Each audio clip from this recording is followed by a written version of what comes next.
আমার কোনো কথাই তো এখন কানে তুলতে চায় না, সারাক্ষণ আমার উপর রাগ। আমি তো খারাপ হয়ে গেছি, আমি নাকি কানের কাছে গজগজ করি। পার্টি করতে এত করে বারণ করলাম, তাও তুই আরে হা করে দাঁড়িয়ে রয়েছো কেন? রাখো না এখানে এটা। উফ উমা, দেখো উমা, আমি বেশ বুঝতে পারছি এই কাজের থেকে না তোমার মন একেবারে উবে গেছে।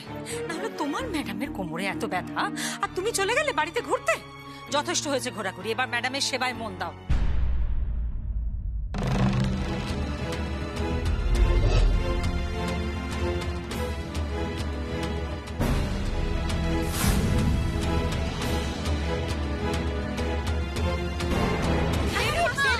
লেগে যাবে, কি করছিস? আরে কোমরে লেগে যাবে তো। আপনি উঠছেন কেন ম্যাডাম? আমি তো আছি, আপনার যেটা দরকার আপনি আমাকে বলুন, আমি সব করে দেবো। আর এই দেখুন, আপনার জন্য গরম জল করে এনেছি, এটা দিয়ে সেক দেবো, আপনার একটু আরাম হবে। আরে করো না। আপনি শুন ম্যাডাম, আস্তে করে শুন। আরে বালিশটা সরাও। হ্যাঁ হ্যাঁ, আমি বুঝতে পারছি বেবি, ভীষণ কষ্ট হচ্ছে। আস্তে আস্তে আস্তে আস্তে বেবি, সাবধানে সাবধানে।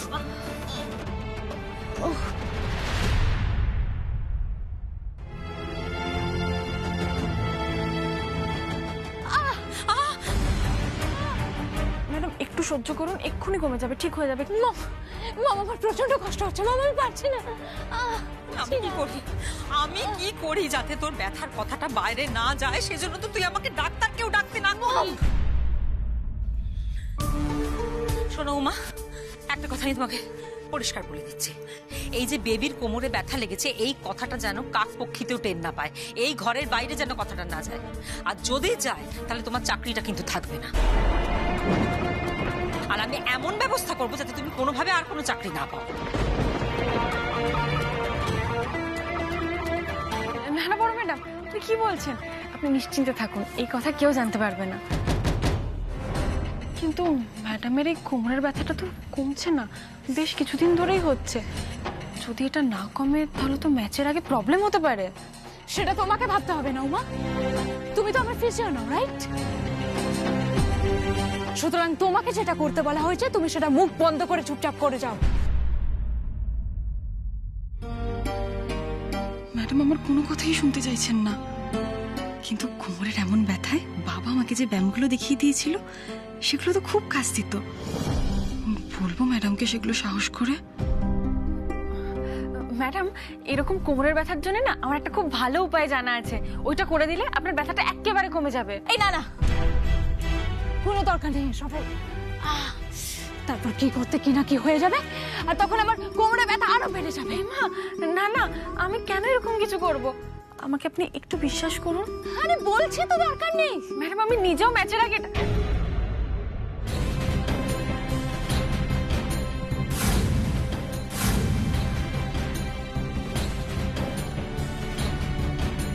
কি বললে তুমি? না মানে আমি বলছিলাম কি, মানে আপনি যদি ম্যাচের আগে যদি ব্যায়ামগুলো আপনি করেন আপনার কোমরে ব্যথা একদম কমে যাবে। আর যদি না কমে তাহলে আপনি আমাকে কাজ থেকে ছাড়িয়ে দেবেন। এই উমা এত বড় কথা বললো, এবার তো একটু ভরসা করুন। সত্যি বলছো? হ্যাঁ ম্যাডাম, একদম সত্যি বলছি। বেবি, আমি বলি কি, তুই একবার চেষ্টা করে দেখ, যখন বলছে তখন হতেও পারে যে ব্যথা কমে যাবে। হ্যাঁ আচ্ছা ঠিক আছে ঠিক আছে, শোনো মা, লাগে না জানো? না না, লাগবে না। হাত দুটো এরকম রাখুন, এবার আস্তে আস্তে উঠুন, আস্তে। হ্যাঁ। 1 2 3। হ্যাঁ, হবে ম্যাডাম, আপনি উঠুন, আস্তে আস্তে উঠুন, আস্তে করে চাপ খান, আস্তে আস্তে। 1 2 3। দূর বাবা, তোমার ভাবসাব দেখে মনে হচ্ছে তুমি যেন একেবারে ফিজিও সব শিখে এসেছো, মাস্টার একেবারে। আর দরকার নেই। এই ছাড়ো ছাড়ো তো, তুমি আমাকে ছাড়ো, এখান থেকে যাও। আর একটুখানি ব্যায়াম করলে কিন্তু আপনার এই ব্যথাটা একদম কমে যেত। এই না না না, কোথাকার সব গেও টোটকা। মম, ও মম, ব্যথাটা তো বেড়ে গেল মনে হচ্ছে মম। বেড়ে গেল? উমা, বেড়ে গেল কি করে? না না, পারবে না, আপনি একটু করুন ম্যাডাম, একটু ধৈর্য ধরুন, আপনার ব্যথাটা কমে যাবে। আস্তে আস্তে করুন, উঠুন উঠুন, আস্তে আস্তে আস্তে আস্তে। 1 2 3 4 5 না মা, ব্যথাটা একটু কমেছে মনে হচ্ছে। কম লাগছে? কমছে না? আমি তো জানতাম কমবে। আমার বাবা এইরকম ভাবেই আমাকে ব্যায়াম করাতো। এই চুপ করো তো। একটা ভাব দেখাচ্ছে যেন ওর বাবা ফিজিওর মাস্টারমশাই ছিল, আর উনি একেবারে বড় বড় ব্যাটসম্যানদের মতন ছক্কা হাঁকাতেন। কি হ্যাঁ, গল্প শুরু করে দিলে তো? স্টার্ট গল্প। যেই দেখলে বেবির ব্যথাটা একটু কমেছে কোমরের, অমনি সঙ্গে সঙ্গে গাল গল্প শুরু হয়ে গেল। নাও না, ব্যায়াম করো, ব্যায়াম করো। ভয় পেয়ে গেছিলাম এক মুহূর্ত। আমার খেলার কথা কেউ জানতে পারবে না, কাউকে জানাবো না আমি, এই ভেবেই তো শহরে আসা। কি যে বলেন বড় ম্যাডাম, আমি বামুন হয়ে চাঁদে হাত দেওয়ার গল্প বলবো কি করে? আমাদের কি আর ক্রিকেট খেলার ক্ষমতা বা যোগ্যতা কিছু আছে? সেটা যেন মাথায় থাকে তোমার মা। আলিয়া বোসের অ্যাসিস্ট্যান্ট হয়েছো বলে আলিয়া বোস হয়ে গেছো, এটা তুমি ভেবো না। আলিয়া বোসের মতো স্ট্যামিনা, নার্ভের জোর, এসব তোমার কোনোদিনও আসবে না মা। গ্যালারিতে যখন লাখ লাখ লোক আলিয়া আলিয়া বলে চিৎকার করে, যখন ওই বলটা যখন আমার দিকে তেড়ে আসে আমাকে আউট করবে বলে, তখন এগিয়ে গিয়ে ছক্কা মারতে যে স্ট্যামিনাটা লাগে না, সেটা তোমার মধ্যে নেই মা।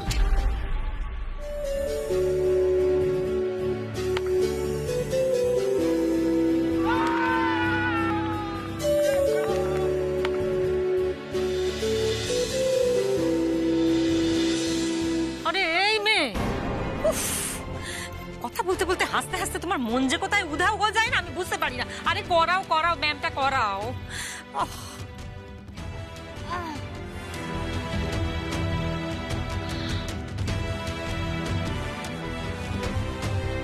যত যাই করি, এত সহজে আমার ব্যথাটা কমবে বলে মনে হচ্ছে না। খেলার মাঠে নেমে আমি যে কি করব ভাবতেই পারছি না, কি করে খেলবো আমি। কিন্তু এবারের ম্যাচটাই ফ্লপ করলে আমাকে যে ইন্ডিয়ার টিমে রাখবে না। না না, আলিয়া বোস বাদ পড়তে পারে না, ইন্ডিয়া টিম থেকে কিছুতেই বাদ পড়তে পারে না Alia Bose. I have to be fit. Fit আমাকে হতেই হবে। আলিয়া, আমার মনে হয় না তুমি ইন্ডিয়া টিমে চান্স পাবে। পাবে কি?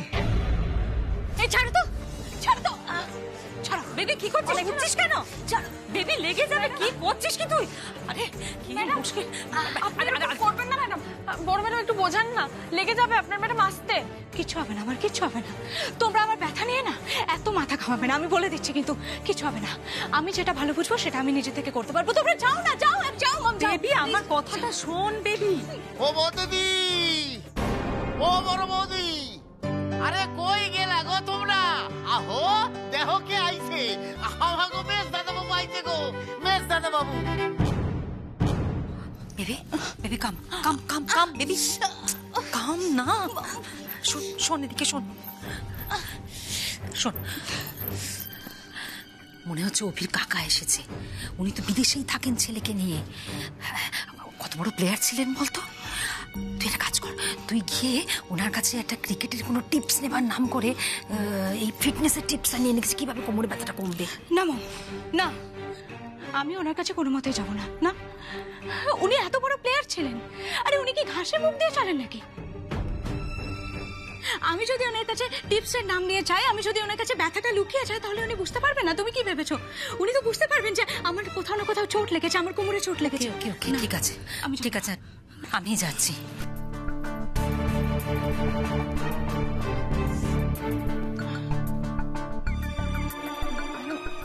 আসতে আসতে। এই, তুমি এখানে দাঁড়িয়ে আছো কেন? হ্যাঁ, তুমি এখানে কেন দাঁড়িয়ে আছো?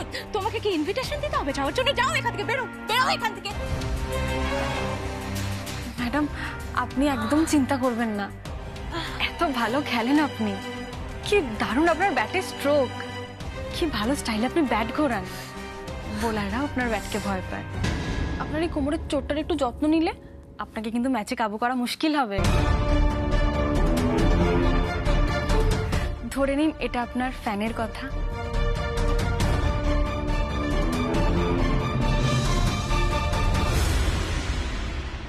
আইসো আইসো মেজ দাদা বাবু।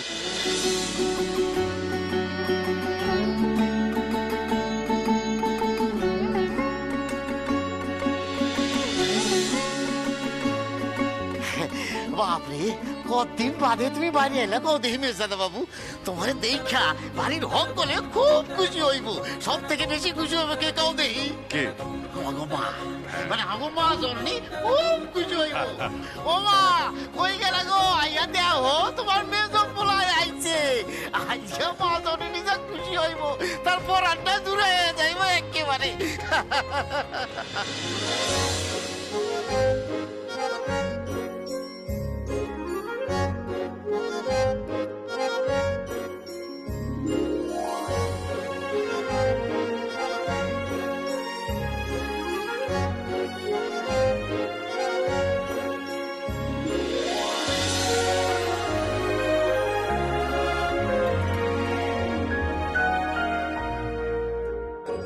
খোকা,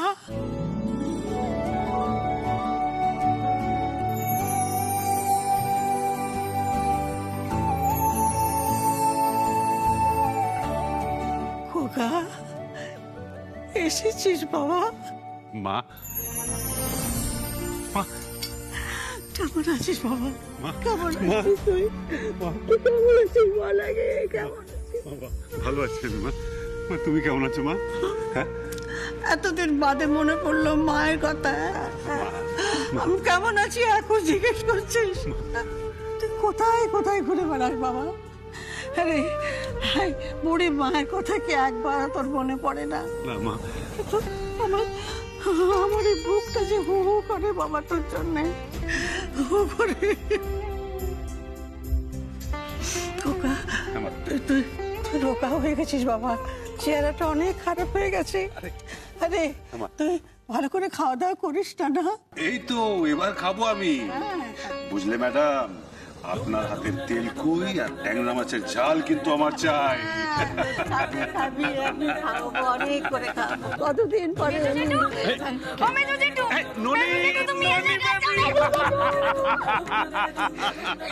এই বাবা, এই ঠিক আছে ঠিক আছে ঠিক আছে ঠিক আছে। কেমন আছিস তুই বেটা? ভালো আছি। আগে তুমি আমার কথা শোনো। তো তুমি আমার সব নালিশ শুনবে আজকে। জানো, মা আমাকে পুজোতে মিষ্টি খেতে দেয়নি। দিদি ভাই সারাক্ষণ আমাকে শাসনে রাখে। আর দাদা ভাই আমাকে অনেক বকেছে। তুমি না থাকলে আমার সাপোর্টে কেউ থাকে না। তারপর শুরু হয়ে গেছে অত্যাচার। ব্যাস এই কটা নালিশ? আমি তো ভাবলাম তুই নালিশের ঝুড়ি খুলে বসবি আমার সামনে। তুমি মজা করছো? যা, আমি তোমার সাথে কথাই বলবো না। না না, তোর সঙ্গে তোমার খুব জরুরি কথা আছে রে। হ্যাঁ, আচ্ছা শোনি, তুই কি হর্স রাইডিং শিখবি? Horse riding? সত্যি? আমি কি না হর্স রাইডিং শিখবো? হর্স রাইডিং শিখবো? কবে থেকে শিখবো? বলো আগে, তুমি বলো কবে থেকে শিখবো? কি হচ্ছে কি? দাঁড়া, মেজো জেঠু সবে এসেছে, একটু দাঁড়া। আরে আরে আরে, শুভ বিজয়া। সুবিধা বৌদি। আমি জানি এতটা জার্নি করে তুমি খুব ক্লান্ত, তো সব রেডি আছে। যাও ফ্রেশ হও তো আগে, তারপর খেয়ে দিয়ে একটা লম্বা ঘুম দেবে, বুঝেছো? তবে জানো তো, আমরা কিন্তু সবাই তোমাকে পুজোতে খুব মিস করেছি, তাই না মা? খুব। সবাই বলেছে যে সারা বছর বাড়িতে না থাকো, পুজোর কটা দিন তো তোমার থাকা উচিত ছিল বাড়িতে। সব আশা কি পূর্ণ হয়? এরকম করে কেন বলছো? আজ মেজো নেই বলে কি এই বাড়ির সঙ্গে তোমার আর কোনো সম্পর্ক নেই? ভালো ঠাকুরপো, তুমি বাড়ির ছেলে, এই বাড়িতে তোমার অধিকার আছে। আমরা কি কেউ নই তোমার? আর রনি, তারও তো নিশ্চয়ই ইচ্ছে করে বাড়ির পুজোতে আসতে। বলতে পারো রনিরই বাড়ির প্রতি টান কমলো। ওমা, সে কি রে? কেন? না মা, সেরকম কিছু নয়। আসলে রনি একটা নতুন কোম্পানিতে জয়েন করেছে। তাছাড়া প্রচুর মাল্টিন্যাশনাল কোম্পানি থেকে অফার লেটারও পাচ্ছে ছেলে, তাই ও দেশেও আর ফিরতে চাইছে না। চায় না বললেই হলো বুঝি? একদম এসব কথা শুনছি না। মেজো চলে যাওয়ার পর ওইটুকুনি ছেলেকে কোলে পিছু করে মানুষ করেছি ঠাকুরপো। কেন, আমাদের বুঝি ওর উপর কোনো অধিকার নেই? আমাদের বুঝি দেখতে ইচ্ছে করে না ওকে? আচ্ছা, তুমি এত ইমোশনাল হয়ে পড়ছো কেন? আমি এটা বুঝতে পারছি না। আরে একটা মানুষ বাড়ি ফিরেছে, এতে এত ইমোশনাল আবার কি আছে? থাক থাক। না না বাবা, অ্যাকচুয়ালি ব্যাপারটা সেরকম না। মা একটু ইমোশনাল হয়ে পড়েছে, আসলে অনেকদিন পর ফিরেছে তো, তাই না? সেই আসলে সবার মধ্যে তো আর ইমোশন থাকে না বৌদি। আর জোর করে তো আর কেউ ইমোশন দেখাতে পারে না।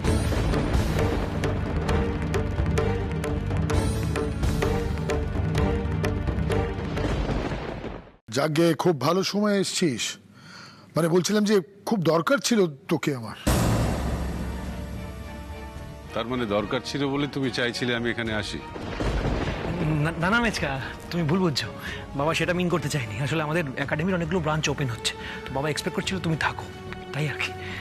না, একটা কথা স্পষ্টভাবে শুনে রাখ ভাই, তুই হলি আমার একাডেমির ফেস, একজন এক্স প্লেয়ার।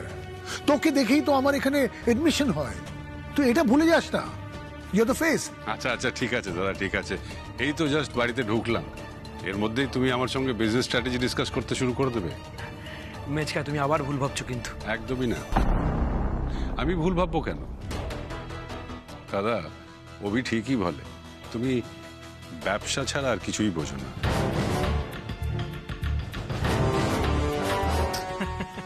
দেখেছো ঠাম্মি, তোমার দুই ছেলে এক হতে না হতেই 5 মিনিটের মধ্যে ঝগড়া শুরু। ঝগড়া? হ্যাঁ ঝগড়াই তো, অদ্ভুত তোমরা না। আর মেচকা দেখো, মানে আমাদের একাডেমি তো তোমারই একাডেমি। আমাদের একাডেমি এখন কিন্তু বেঙ্গলের নাম্বার 1। তোমার গর্ব হয় না বলো? আচ্ছা দাদা, তোমার মনে আছে আমার নাম ব্যবহার করে যখন একাডেমি খোলার প্ল্যান করেছিলে, তখন তোমাকে আমি একটা রিকোয়েস্ট করেছিলাম, গরিব ছেলে মেয়ে যাদের কাছে এই একাডেমিতে ফিস দেওয়ার ক্ষমতা নেই, তাদেরকে যেন স্কলারশিপের মাধ্যমে এই একাডেমিতে চান্স দেওয়া হোক। হ্যাঁ, আমি সেটার ব্যবস্থাও তো করেছি। কিসের ব্যবস্থা? স্কলারশিপের। তাই নাকি? তাহলে আমাকে দেখাও, চলো আমার সাথে একাডেমিতে, দেখাও একটা ছেলে বা মেয়ে যে স্কলারশিপের টাকায় খেলতে পারছে। চলো প্লিজ, চলো আমার সঙ্গে। তোকে দেখছি অভি এর মধ্যে অনেক কিছুই জানাচ্ছে, তাই কি? তার মানে আজ অবধি অভি আমাকে যা বলেছে সবটাই ঠিক। তোমরা অভির প্রতিবাদ করার পরেও কোনো স্টেপ নাওনি। ওই বাচ্চা ছেলে মেয়েরা যারা গরিব হওয়া সত্ত্বেও ক্রিকেট খেলার স্বপ্ন দেখেছিল। দেখ, একটা কথা স্পষ্টভাবে জেনে রাখ, কে কি স্বপ্ন দেখছে তার দায়িত্ব তো আমার না। আমি কি কোনো দায়িত্ব নিতে পারি? নিতে পারি না তো। আচ্ছা, এই কথাটা তখন বলনি কেন তুমি? ভাই, তখন বলিনি, এখন বলছি। কার কি স্বপ্ন, কে কি করতে চায়, তার দায়িত্ব আমি নিতে পারবো না। Cricket academy is a business for me. আমি এটা চ্যারিটির জন্য খুলিনি, আর এটাকে বড় করার জন্য যা যা স্ট্র্যাটেজি নিতে হবে আমি নেব। আহ, কি শুরু করলি তোরা? বড় খোকা, মেজো খোকা সবে বাড়িতে এসেছে, থাম না, এখন এসব কথা না তুললে নয়। এনিওয়ে অনুরাগ, তুমি হিমাদ্রিকে সব ইনগ্রেশনের ডেটগুলো বলে দিও। হিমো, ডেটগুলো মনে রাখিস, আসতে হবে। আমি উপরে আছি। শুভ বিজয় দাদা। আচ্ছা আচ্ছা ঠিক আছে, এবার দুজনে একটু কোলাকুলি করো। হ্যালো হিমাদ্রি। হ্যালো, কেমন আছো তুমি? আমি তো খুব ভালো আছি, তুমি কেমন আছো? খুব ভালো। কখন এসছো তুমি?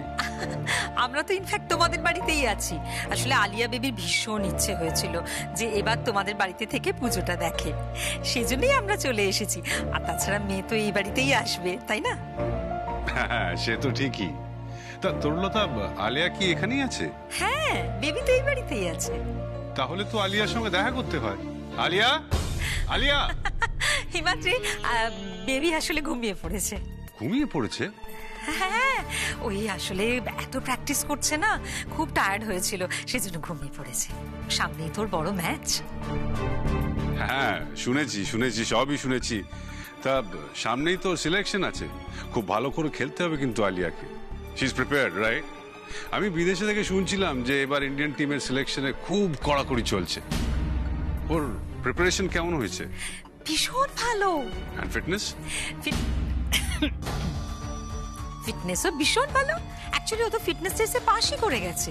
ও, ভেরি গুড ভেরি গুড। মেচকা, জানো তো আলিয়া কিন্তু এবার আমাদের প্রিমিয়ার লিগের টিমের ক্যাপ্টেন। মানে আমাদের টিমের রেপুটেশন পুরোটাই আলিয়ার উপর নির্ভর করছে। কথায় বলে না, ঢেকে সজ্ঞে গেলেও ধান ভাঙে।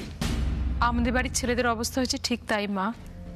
যখন যেখানে দেখা হবে শুধু এদের কথা বলার একটাই বিষয়, ক্রিকেট, আর কিচ্ছু এরা জানেই না। আরে বাবা, অনেকেই শুরু করেছিস তোরা বলতো? মানুষটা একটা লং জার্নি করে এসেছে, অন্তত তাকে ফ্রেশ হতে দে, একটু খেতে দে, তারপর না হয় এসব হবে।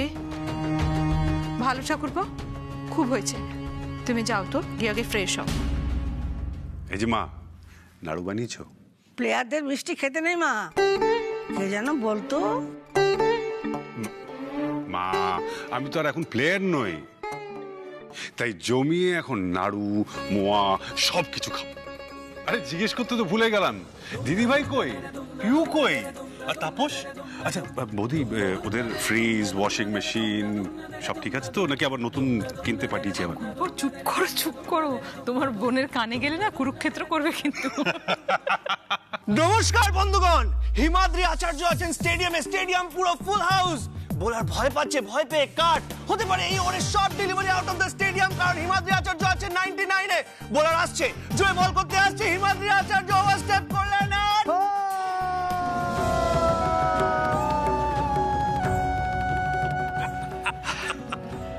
মেচকা এই জাদু কি ঝাপ্পিবে না, সব টেনশন গায়েব হয়ে গেল। বলে না টেনশন নিয়ে গেলে না বাবু।